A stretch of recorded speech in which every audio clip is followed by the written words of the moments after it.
इथं बापावर पेरू करत हार मग काय झालं? आपण बी तू गाव गाव भाजी बिजी आणि त्याला काय ताप आहे? चांगलं सावलीला बसून निघतंय की.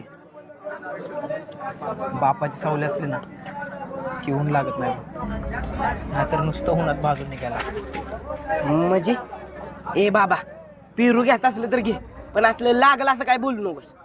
ह्या बघा, हे पावशर आणि ह्या बघा, अहो काका, घेऊ जादाचा कशाला?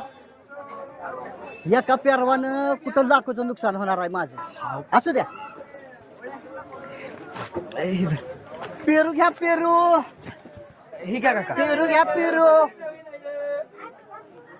अरे बाळा, 10 रुपये जास्त आले की. अहो असू द्या काका, 10 रुपयानं कुठं लाखोंचं नुकसान होणार आहे. असू द्या. अभ्या बजायचं काय?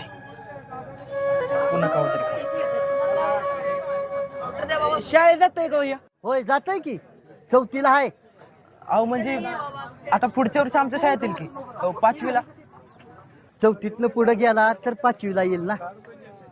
ह्याची आई बी कामाला जाते, ह्यो दिवसभर माझ्या बरोबर असतो, ह्या बाजारातनं त्या बाजारात. शाळा बुडवण्याशिवाय पर्याय नाही, ह्याला काही उपाय नाही.